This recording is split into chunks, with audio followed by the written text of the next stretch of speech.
All right. All right. Drum roll, please. We have a very special guest today.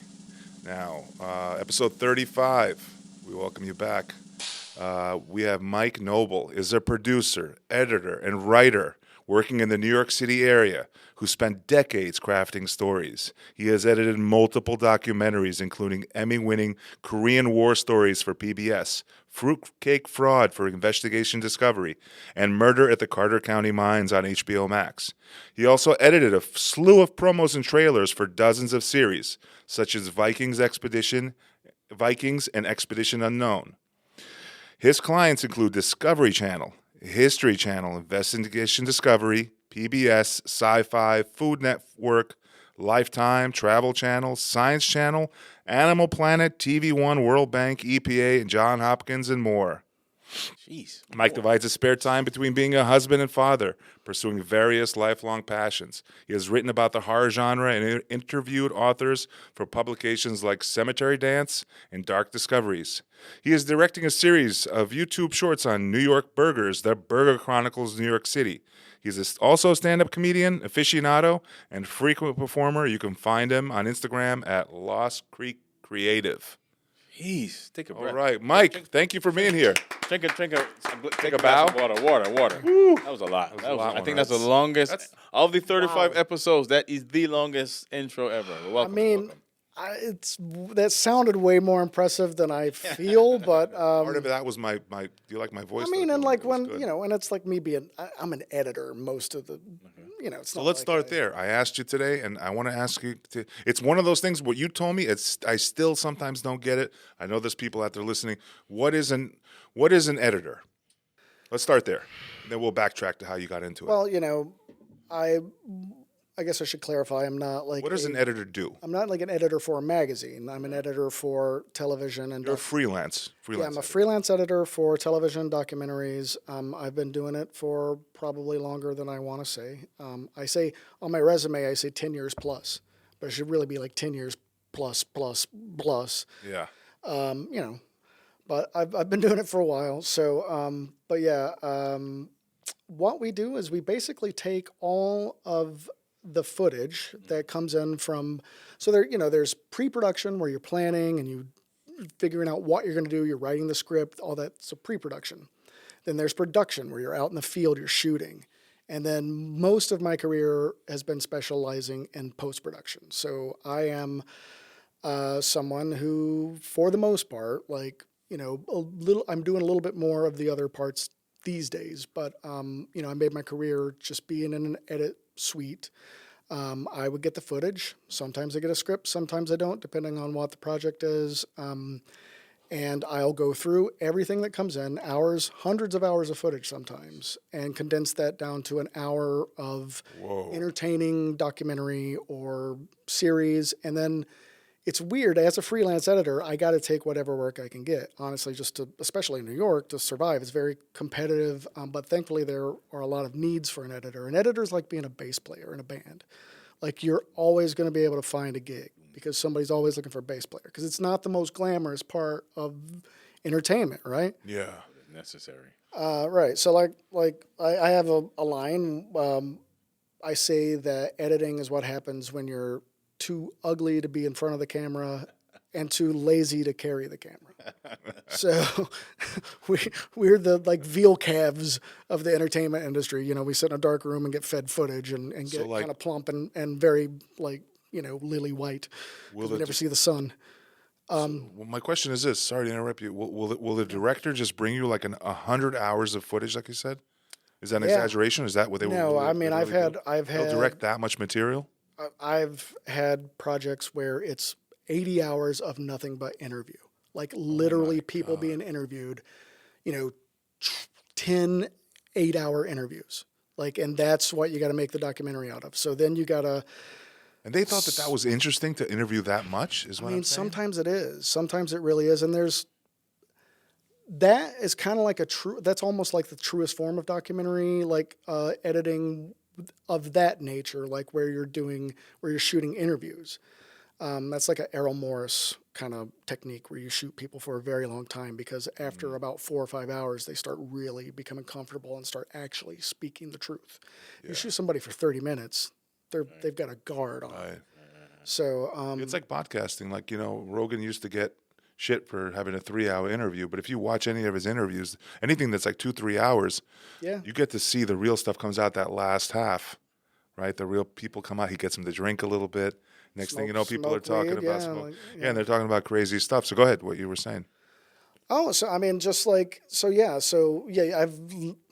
I've made 90-minute documentaries out of, I think, 200 hours of footage. I've done a lot of, I mean, I'm lucky. I've done a lot of different types of work. I do promos, which is like a 30-second. So basically for a television promo, I'll take an hour worth of, program. I've done a ton of promos for Naked and Afraid. Let's just say that. So I'll get a Naked and Afraid episode, watch the Naked and Afraid episode, pick out the best little sections, kind of build that into like a short little tiny story that, you leave people like wanting to watch it. That's the point. And then you have like a 5 to 7 second like graphic at the end saying, watch Naked and Afraid coming up next Thursday. So you got an hour of material to condense down to 30 seconds. Well, you have to have an eye for picking the right thing, right? 15 seconds. You have to have an eye for picking. How do you know, like, am I picking the best part? You second guess yourself, or? Now, see, I understand. Well, I haven't done that. No, that takes patience and skill, because I create content and I always shoot more than I watch it. Part. So I understand that, but that's on a micro level compared to you. Not that it needs to be compared, but it's just. But you still got to edit things, Yeah, but imagine like yeah, 1,000. because he's got an hour of footage down to 30 to 15 seconds. Yeah. I would be like, oh my God, what if I missed something? Let me watch it again. Next thing you know, you're there all day. And it's not just me. I mean, most of especially my bread and butter kind of like work has always been the Discovery networks, like Discovery Channel. That is where I really kind of became a professional, and some people who know me would put that in quotations. But yeah, that's kind of where I cut my teeth. And some of my producers, like my friend right now, Alex E. Rodriguez, he's like a really like a good guy. I'm close with him, like we're friends. Yeah. But he's the producer and I'm the editor most of the time. Sometimes I help him write, or sometimes he's the last thing I did was a tie-in with HBO Max and Discovery Channel for Stephen King project, which is awesome. I got to help them promote it. Welcome to Derry, which I was totally excited about. But I did that with a guy named Matt Hardwick and Alex. So those two guys were helping me like create a really compelling 30-second piece that would air to promote, it's a tie-in to promote 2 different shows. So, it's crazy. For 30 seconds, we worked approximately 2 weeks because this was a high profile one. We had a lot of eyes on it.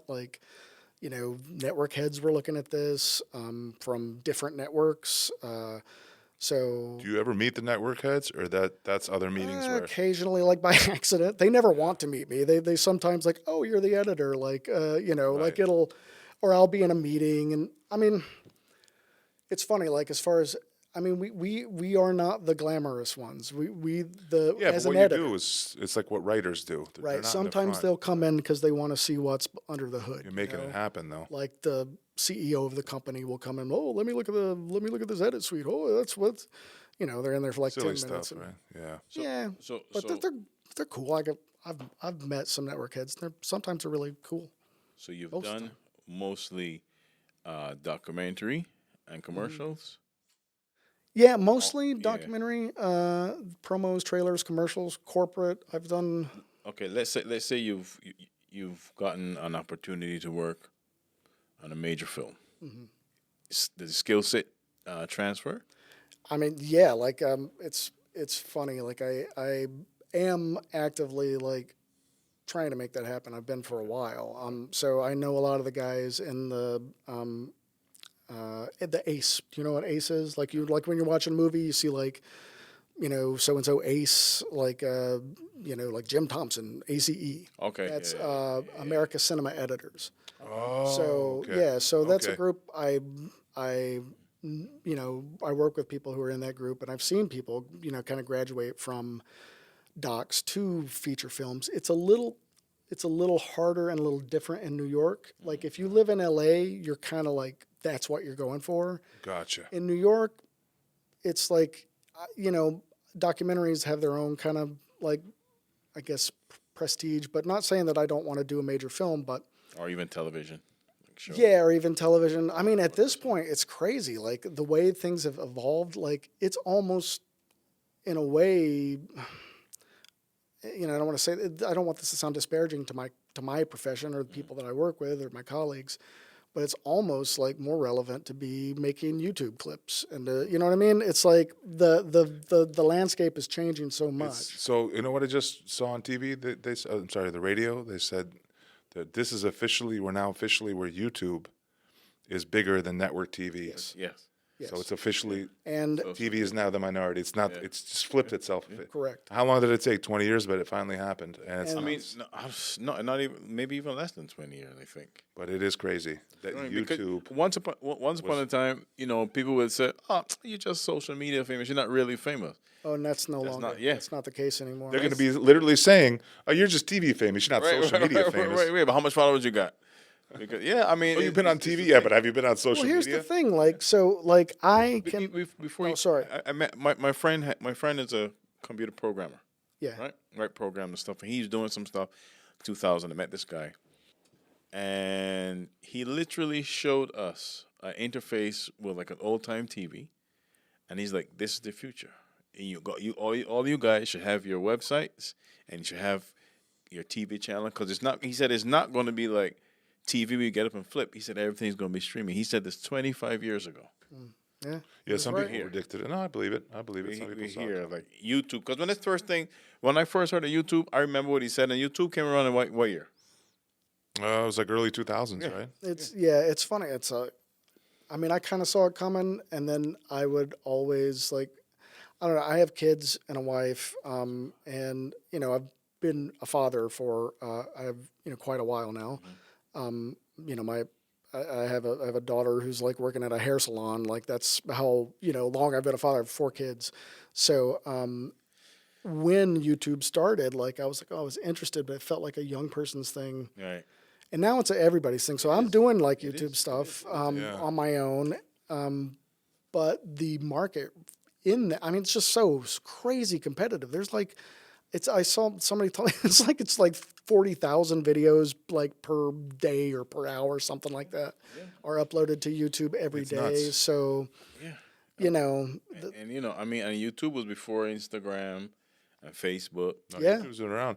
I was watching YouTube in 2004, 2005. Was it like first there was like E-Bombs World? You remember that? Oh, yeah. And then those videos are now all on YouTube. Remember Ask Jeeves? Yeah. Atlas, Actually, what was Google. You don't even think about Jeeves. Like Jeeves. Yeah. what happened to him? But Nobody's asking him shit anymore. Nothing. what with editing? You You ever Cameron thought? should just tell us how raunchy we are. Our stand up. I told him, I'm like, I got kids, so I don't curse a lot. So I'm going to try not to because I don't want to, because I'm sensitive because there's a guy editing this and I know he's going to have to bleep this stuff. See, he knows. He knows the insides. Yeah, he knows the inside. I mean, Have you ever edited a stand-up special?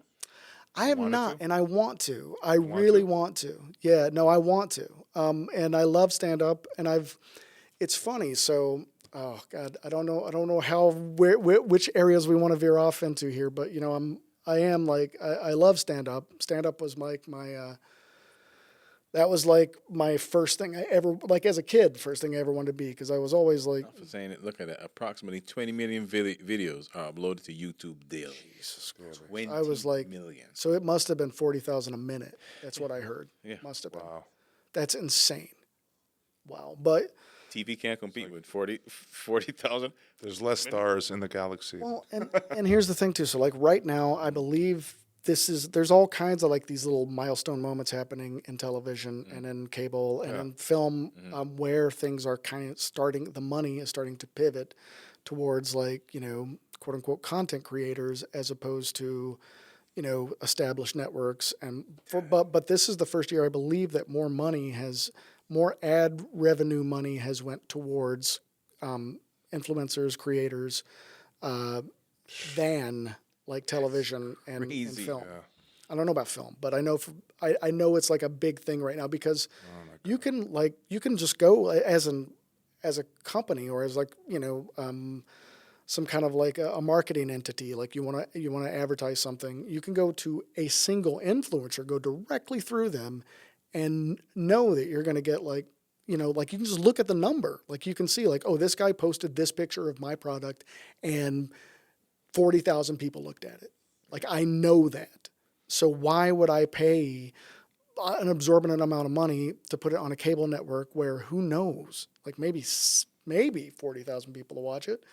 Maybe they've already maybe they flipped during or maybe like a lot of people, they're watching it like. So you imagine when, because as far as commercials in America, Super Bowl halftime show is it during the Super Bowl? Well, during the Super Bowl is when you run new ads and everything. Right. Imagine that takes a shift to social media, Instagram. Yeah, is that even a big thing anymore? The Super Bowl ads? It is Still- still. it still is. That's Still it's is. almost like Still is. I think the ads on the Super Bowl are for a lot of I think that's why a lot of Americans like actually watch the Super Bowl, for the ads, for the halftime show, for the event. But the rest of it, the year, they don't. Same They as the don't compared to- Grammys. I mean, compared same to- as the Oscars. The Oscars are very similar, but they don't have that. They don't have that ad kind of like extravaganza. So you have these 1 or 2 shows a year, but the rest of the year, it's all YouTube. It's Listen, not.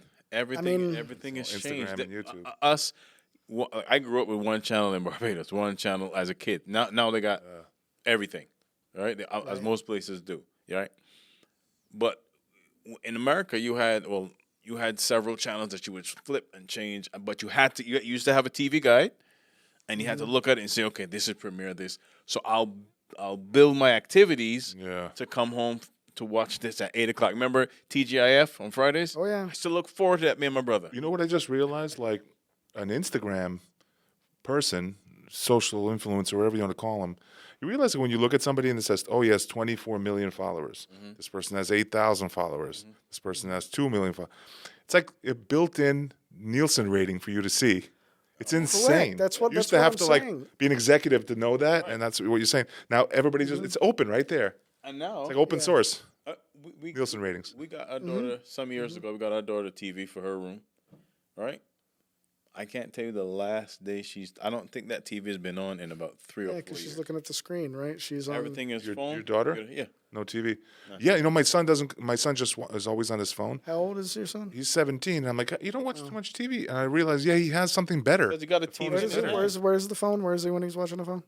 Either not in the in the bathroom. living room or in the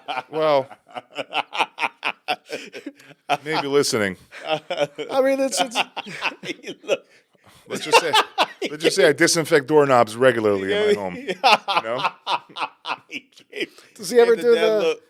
Does he ever do the Bluetooth thing, where like he's in the bathroom and all of a sudden like, why are there like Costco sells Kleenex by the 8-packs. Oh, God. That's all I'm going to say.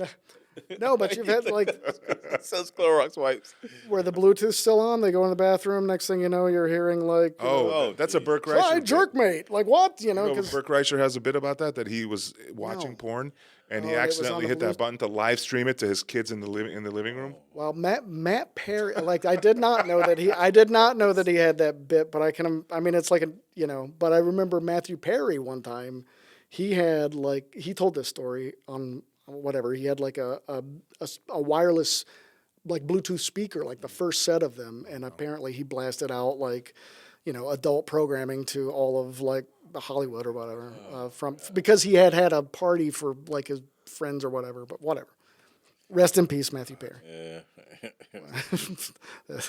But Nuts. yeah, I veered off. did That was something me. like this I made similar. it blue. That was me. I got it dirty. I've done something similar to this. Luckily, it was nothing too bad on my phone. It was one of our Instagram sketches, and so I remote start my car in the morning. And I was giving my son a ride, so he goes in the car, but I'm still in the house. But I didn't realize, like the stupid podcast on your phone will just continue when you turn on your car, and all of a sudden, what was playing is one of our videos about something crazy, and I come in and he's like, really nice. He's like, nice, and I'm like, oh. It was like the one I kind of would rather him not see. He's really nice. But yeah, technology can get you like that sometimes. Yeah, I have a 10-year-old little boy, and he's and my wife, God bless her, she's really, really good about limiting screen time, like putting parental blockers. Like for instance, our daughter did not have any social media whatsoever until I believe she was 15, and So we you're let her have Instagram. 4 kids? I think that was I helpful. think that's good. 4 Good. kids? That's good. 4 kids. We're Yeah. gonna get back to the editing in a second, but you're married to a 5'2" Latina.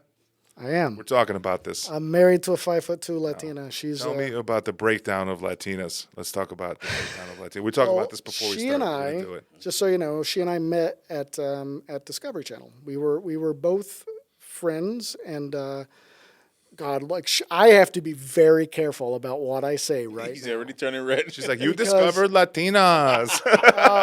No, because she's gonna be like watching and. She's waiting. Uh, Oh, okay. I love it. But you better not say anything I don't want, because she's like I'm like Mr. Open She's Book watching. guy. What's her name? Lisbeth. Elizabeth, if you're watching, I apologize. I made him do this.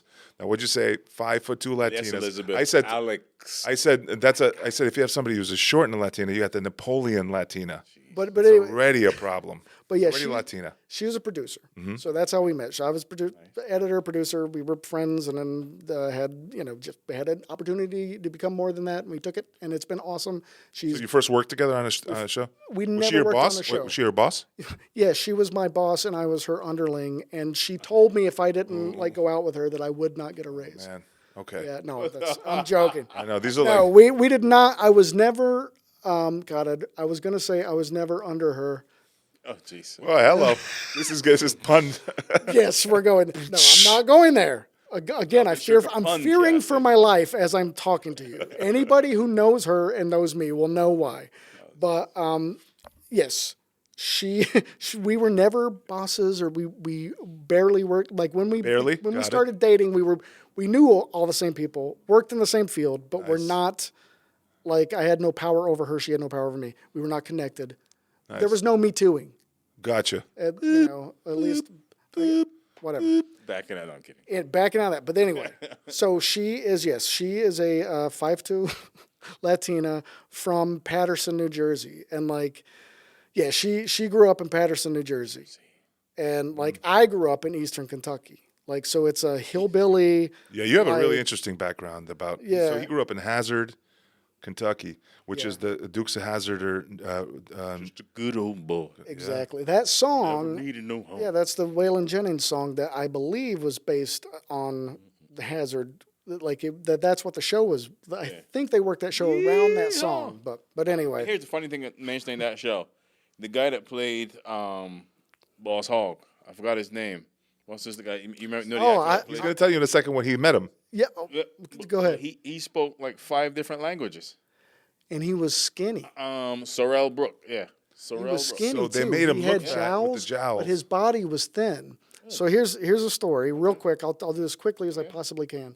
So the Dukes of Hazzard, the TV show, was not necessarily set in my hometown. However, Hazard, Kentucky, when I was growing up in the 80s, early 80s, they would have these festivals called the Black Gold Festival. And black gold was meant to be coal, because it was a coal mining town. So they would have the Black Gold Festivals, Appalachian Arts, and like all this, like Appalachian. bluegrass and Bluegrass like came big from big there, festival. And so when I was a little kid, my mom took me to the Black Gold Festival, and that year they had members of the cast there. So they had him, they had Boss Hogg, they had Roscoe P. Coltrane, Roscoe P. Google. they had Gooner. Uh-huh. Is it Gooner or Goober? I think it's Gooner. Goober. Oh, I don't know. Whatever. But they had him Who else? and Daisy Duke. Oh, and Luke, Daisy, Luke. he met Elizabeth Bach. I got lost in the crowd, and there's a huge crowd. There was like tons of people there. Like Was it Tom Walpot? Tom. those two were not there. they The were- stars were like too good to come. But Here's the funny thing. Who played? What was the other guy? The one with the blonde hair. Who was that? Tom Opat, That's not Tom. Is it? is it? No. No. The other. Who's the other actor? Damn it. Let's just say Bo and Luke. Yeah. So Oh, here you go. John Snyder. Because There you he's go. actually from Westchester. John Snyder was the blonde, he's and actually- Tom Wopak was the Yeah. right, He's actually from Westchester. John What? Snyder, I believe. I did not or know maybe that. upstate New York, but for sure. And I met him. A friend of mine, a good buddy of mine, did a theater show that he was a part of.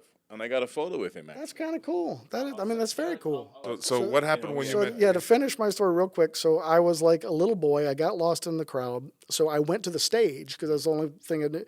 How old were you? I can't. I was. God, I think it was like 82 or 3. So I must have been like 9, maybe 8 or 9. But I went up to maybe 10. I went up to the stage and I said, I can't find my mommy. Mm-hmm.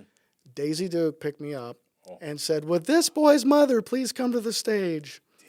And I, even as a little boy, I definitely took a peek. I took a peek. It's like one of those YouTube videos. You see the kid looking, and you're like, "This is the moment I became a man." It was when I became a man, when Daisy Duke lifted me Oh up. man!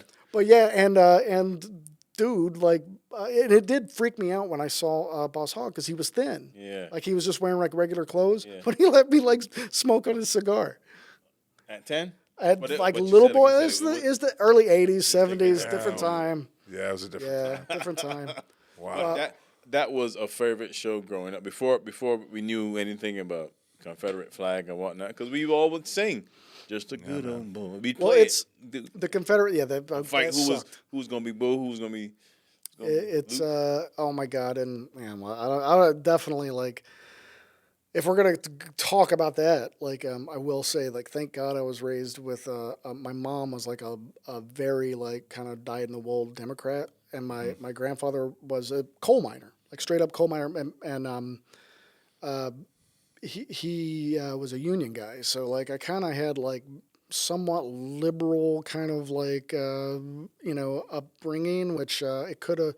A lot of people I know in that area did not have that kind of, so who knows, like, I'm just glad, like, I mean, I have a mixed race family right now, so I'm kind of, that would not have, whatever, I guess I probably wouldn't had that not been the case, but anyway, I'm just saying, like, it's funny though, because like when you're from Eastern Kentucky and people, like, you tell people, like, they're, like, you can see it sometimes, they're like, but unless you tell people that, nobody would know that. But like Kentucky, that I would, because I feel like I have it in my voice. I feel like it comes out. Like I can hear it. Like when I watch. you probably will around other Southerners. It starts probably coming out crazy. Yeah, when I go home, like I'm talking like that, like real. But like like real quick. Like that. But the world's changing. I work with a Filipino guy, and like heavy accent from the Philippines, just came here, and apparently he lived in Kentucky. He's like, "Oh, there's a big Filipino community in Kentucky." I'm like, "Who'd have thought that?" There's a lot of the country's changing. Kentucky's interesting. He says name Joseph. No, I'm stopping. It's an interesting. It's a very interesting place to grow up. I will tell you that it was wild. We were feral, wild children. I would go to my friend's house. Like my friend Doug Ritchie, still my friend. We're Facebook buddies. I would go to his house, and his dad, like when I was 11, like a little boy, "Hey, here's some shotguns, man. Why don't you go out and like try to catch us some squirrel or something? Shoot us some dinner." Like we would go with loaded guns into the woods to play. Like I just look at my son right now. Somebody would die if I gave he would probably die, and like other people would die first. Like it's not because he's shooting people, just because they have no idea. You hear Kentucky, you're like, "Oh man, that's deep south." Kentucky's just south of Ohio. It's true. You get there in 9 hours. You're in Kentucky, right? There's a bridge in Cincinnati. Ohio? There's a Kentucky. bridge 9 hours. You're in From Ohio? from here, from here. from New York. Oh, from here. You're in Kentucky. Yeah, from Ohio. 8, 9 hours, that's right? right There's across a bridge in Cincinnati that you take, and you're in northern Kentucky. Yeah. All right, Several bridges, yeah. I love Cincinnati. Yeah, Cincinnati, I've been there. I've been to that Cincinnati like four times, I think. Cincinnati used to be way cool when I was in college. That's where I went to see all the great shows. You had some interesting info about Cincinnati, medical-wise, medically. You said it was like one of the top places in the country for. No, I think it's Cleveland, isn't it? You said talking about Cleveland Cincinnati. or Cincinnati? Cincinnati. I think it was Cleveland. Cleveland is like the For Cleveland Clinic. balloon knot surgery. What's that? They do a lot of balloon knot surgery. Do they really? Balloon? No, the Cleveland Clinic. You know Jerry Number one heart Springer's- center in the country. You know that's where Jerry Springer is from, right? Jerry Springer. Cincinnati? He was the mayor of Cincinnati, Oh, and his this is so great. His his Really? mayor. Do you know this? His mayorship went to hell because he got caught paying for a hooker, and he got caught because he paid for her with a check. Like For her what? a hooker. He got paid for, what did he do? He got caught with a hooker because he paid the hooker with a check with his name on it that he signed. Jerry Springer. That's how he lost his mayorship. of Cincinnati. But then he became Jerry Springer, so we're all the better. Jerry. And, it's funny, but before Jerry Springer, there was the Richard Bay Show. Yeah. Yeah, you remember anybody remember that? He was he from here or from Chicago? I don't know. Yeah, he was a wild one. It was leaning on the wrong side because I remember sometimes I used to look forward to watching the Richard Ray show. And then he went, "Oh, today strippers." I was like, dude, you know who started like that? People forget Oprah. Oh God, yeah, Oprah. She started that way. Yeah, Oprah was in the gutter. Yeah, you didn't know that, did you? Oh. Yep. Oh yeah, when I That's was a little like, past she likes to forget. Yep. when she first came out, like it was all like She was that. She was shockingly. Yeah. Yep. She transitioned. Hey, listen, Taylor Swift was country. Now she's pop. Things happen. Things change. Yeah, because I remember the '80s. Go where the money is. Oprah's on. It was Oprah, Phil Donahue, Sally Jesse Raphael, and Jenny Jones on Channel 9. These would be Jenny evening Jones talk was shows. fun. That's the one where, do you remember the guy like shot the other guy because Jenny Jones like said, "Hey, this guy there's a person who wants to like be your boyfriend or something," and then like it comes out and it's a like dude, and then the dude and then the guy shoots him like immediately afterwards, and then Jenny went soft after that. Yeah, Jenny Jones. She Ricky should have Lake. just owned it and said like, "Yeah, come on my show and kill somebody." Jeez. Like just went with it. 90s. But I got a question for you about the editing stuff. Back to the editing. You've seen all these things get produced and made. So do you see if projects are pitched and turned down? Yeah, I pitched. I've done that many times. I will tell you a story that I think is pretty interesting, and it was really kind of like the first time I started pitching, because I always knew I wanted to like pitch and direct and like do my own thing. And so when I was at a network that I'm not going to say anything. I'm trying not to give any kind of like thing away about the entities, but I did pitch a show, and the show was because I'm a huge horror fan. I've always loved horror my whole life, and the show was called True Horror with Jack Ketchum. Even had a guy in mind, a horror author, who Stephen King called him the scariest man in America. He was an ex-actor, he was an agent, but he was also a writer, and he wrote these really great horror novels. But she said, sure, I'll host it, because he was like, good looking older man who had who could write and talk. So I was like, so the idea was I was going to do a series that basically said like, here's this horror person from say, the guy from Psycho. Right. And so who was that person based on? And then so you kind of tell the story of how like our so he would. So this was like just like a literally something that would be on like they may do Hannibal Lecter and see he's based on somebody. Yeah, it's like like an anthology show basically, where you do every episode you like pick a horror villain or a horror, and then like what are the real life stories that inspired the writers. Yeah. So anyway, I pitched this to like 2 or 3 different places. And they all turned me down. I had 100 show ideas, and I had my first, like they said, can you write like the first one, write a script? And so I did. So I said, everybody knows like Hannibal Lecter.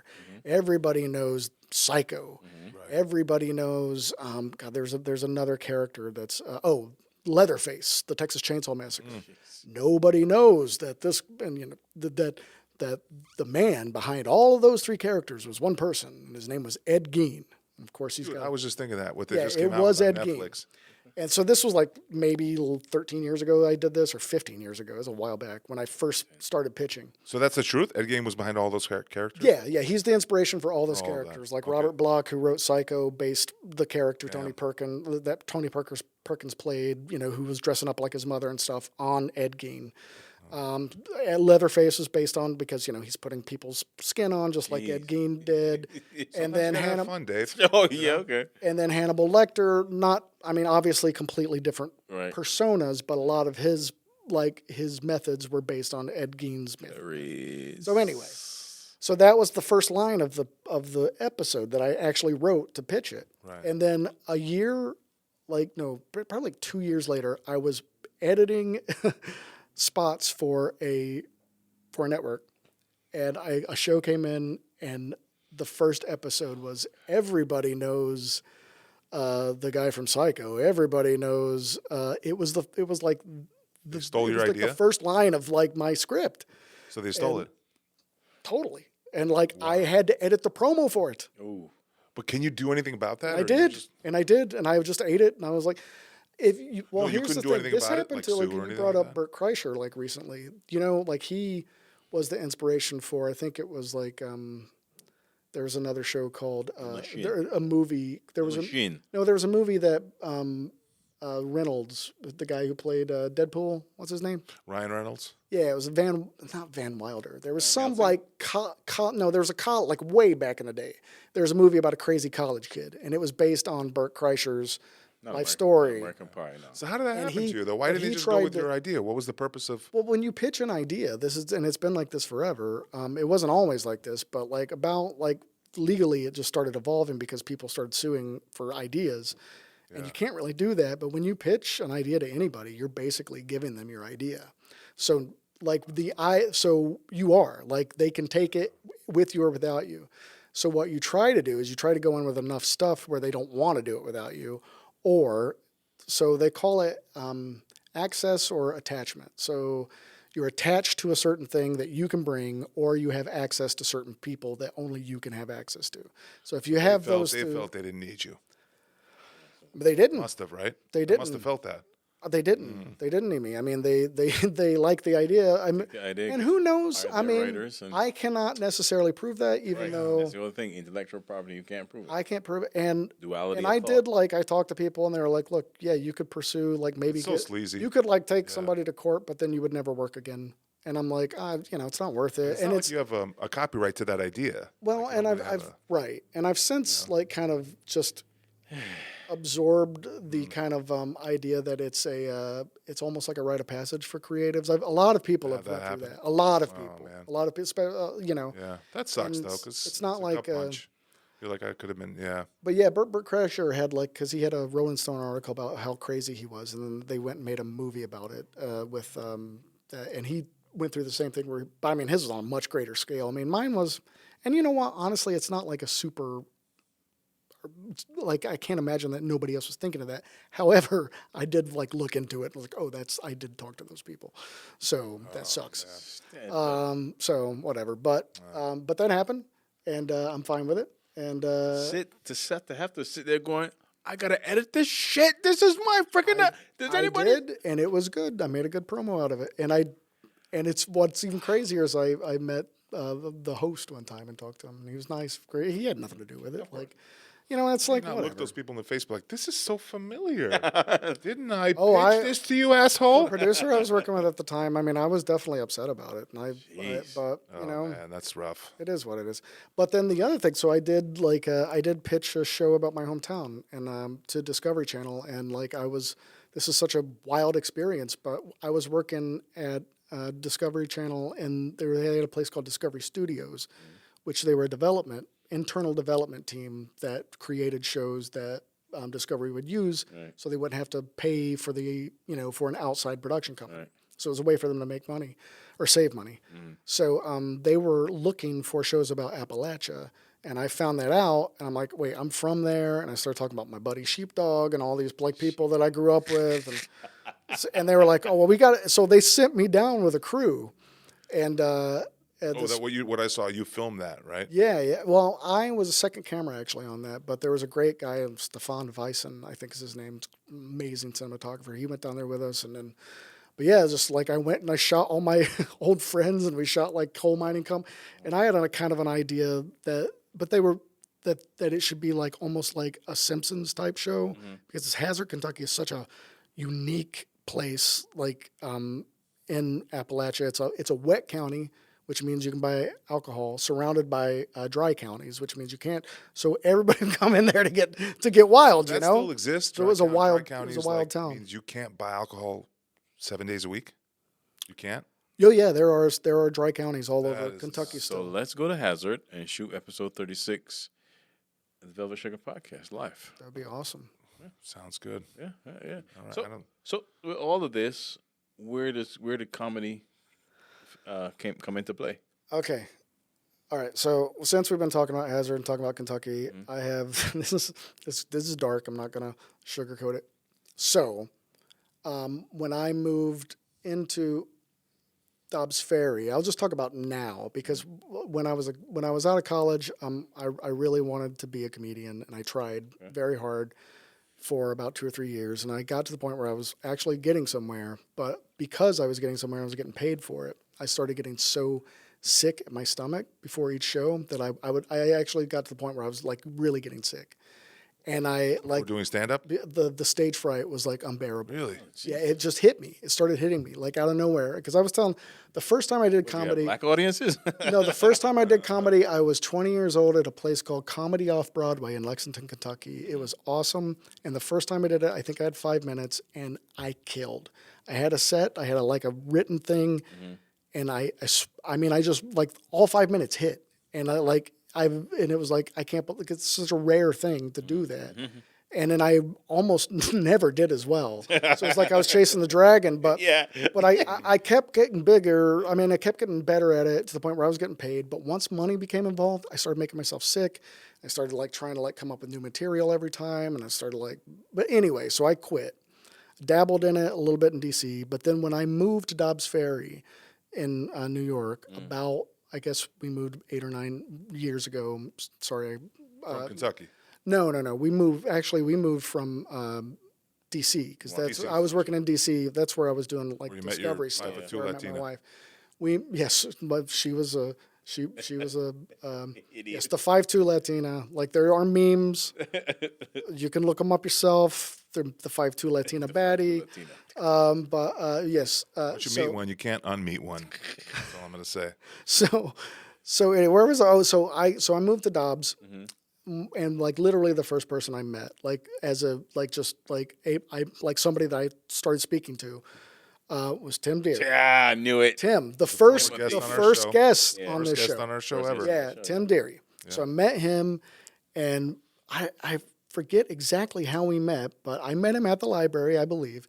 And he said, "Oh, I'm doing this thing." Like we were just talking. I think he had a Misfit shirt. I was like, "Oh, I like that." And then like he's like, "Oh, I'm doing a thing with comedy." And so I went to the first one that he ever did, and it was he had Matt Koff there, like he writes for the Daily What Show. year that was? I mean, it was 8 years ago, so what?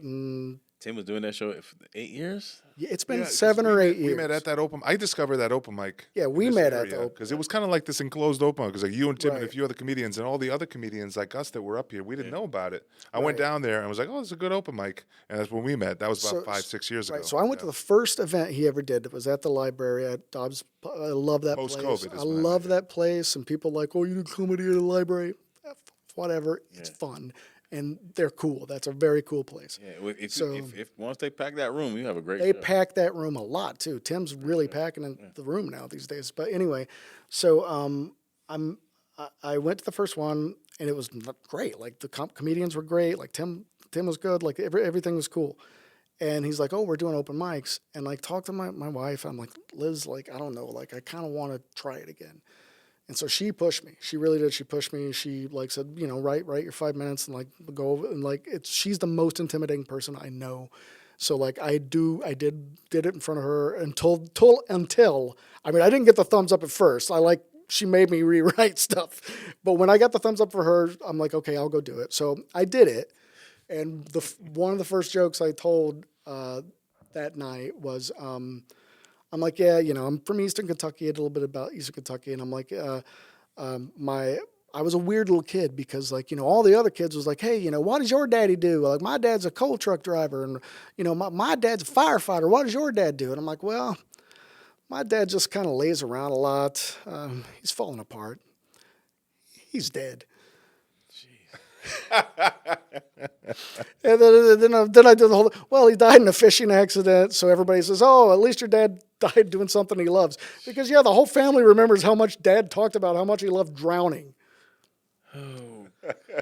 So, yes. Dark. So I went from there to like some Dahmer stuff. But anyway, so like it did okay. It did a lot better than you would think. And I still do that, pop that out every now and then because it works weirdly, especially with comedians.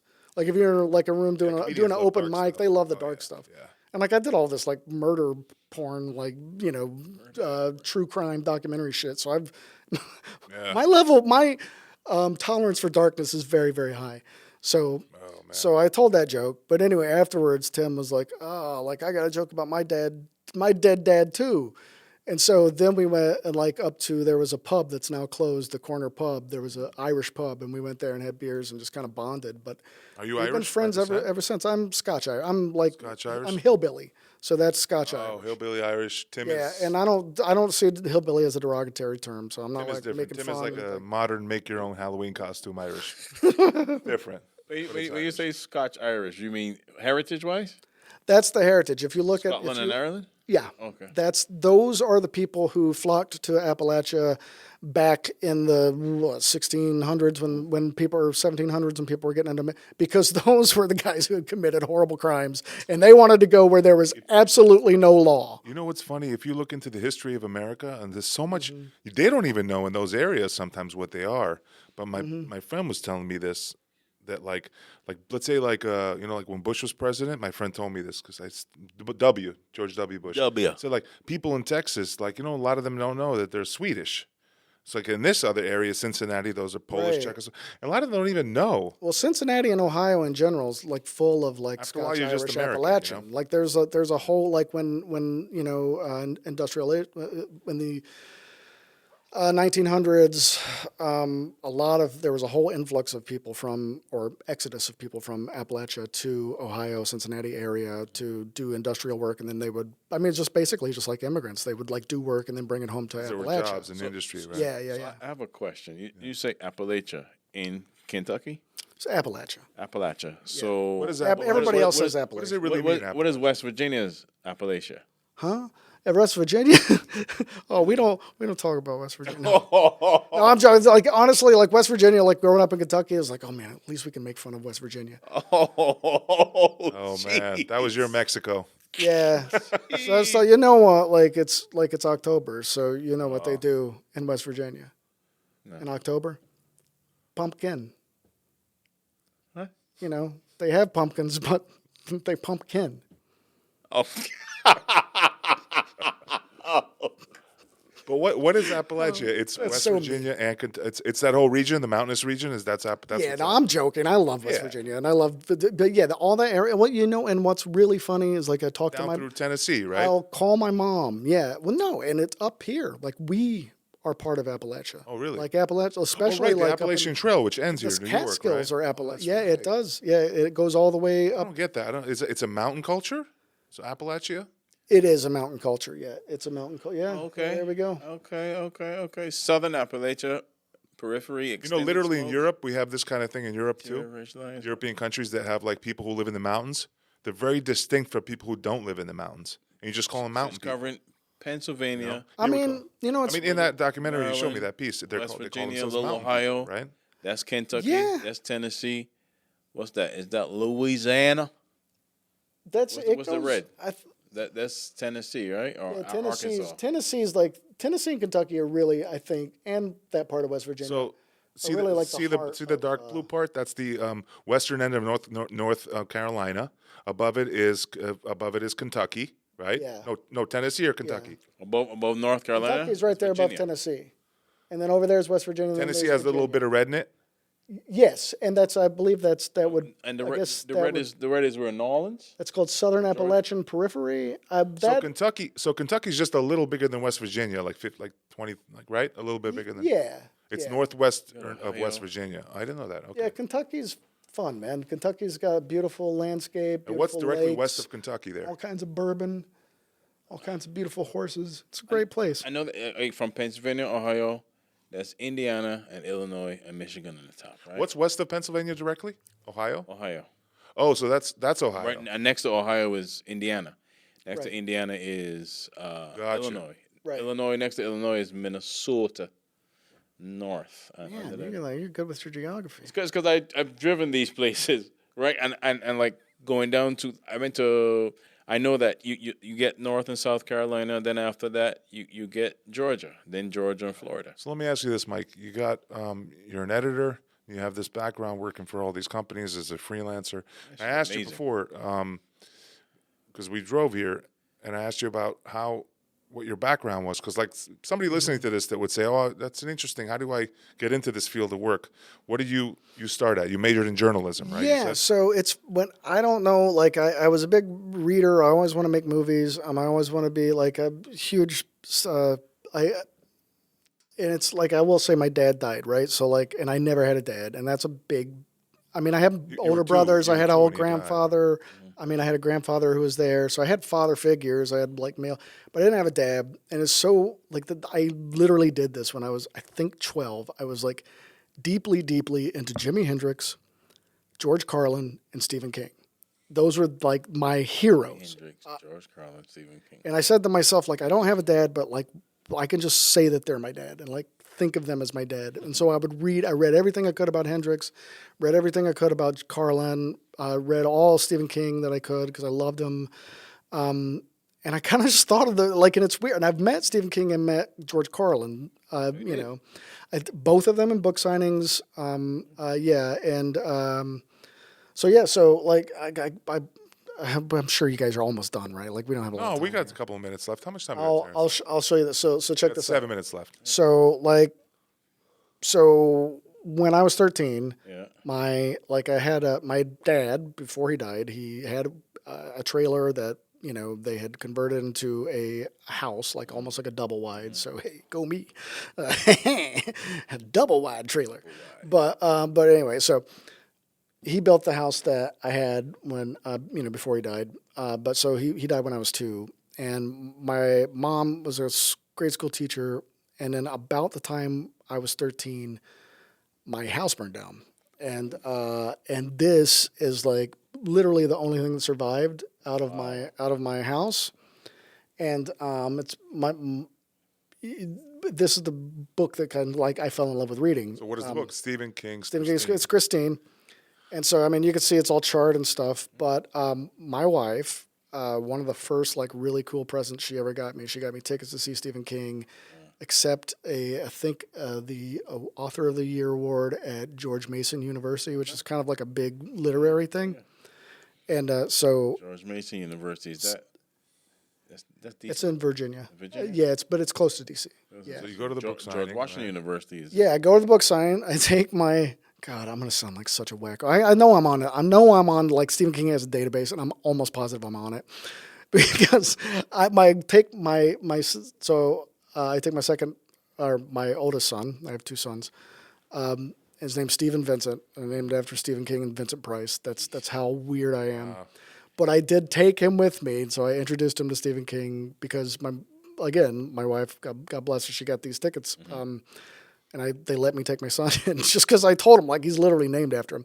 And so I did. I introduced Stephen King to him, and I was like, "Oh, this is my son. He's named after you and Vincent Price." And he's like, and he's like, I could tell he really enjoyed that, but then. I don't know. Anyway, I gave him this book, and I'm like, look, my house burned down when I was 13, and this is the only thing that survived. And like, I want you to sign it. And he did. He looked at it and he was like, oh wow.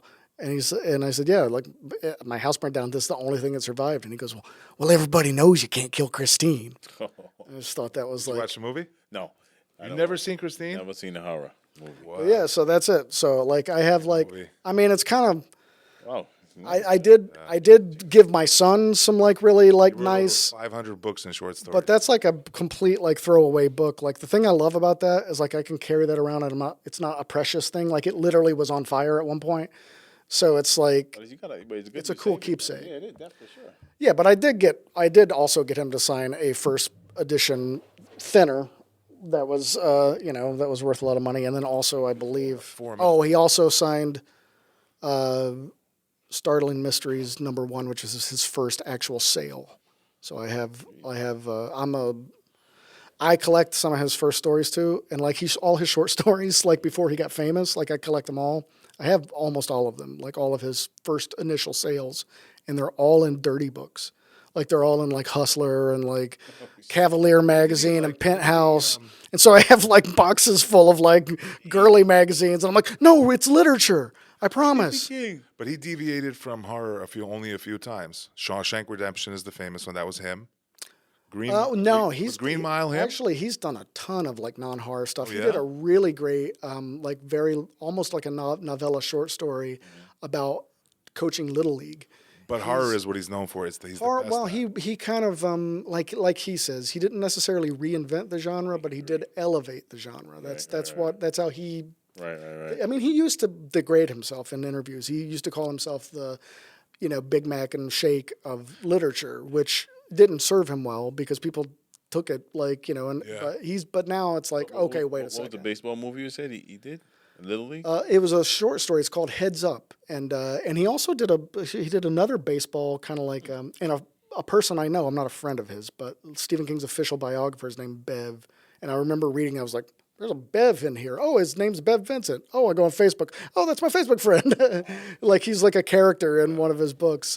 Billy Blockade was the book. It's about a baseball team, but he's done a lot. He's Amazing. horror is his that's where he kind of Pet blossomed. Cemetery, tons of movies, right? Pet Cemetery. I mean, but he is the premier horror author. I'm not saying he has done a ton of and his book on writing, which is On Writing is the name of the book. It's one of the best nonfiction.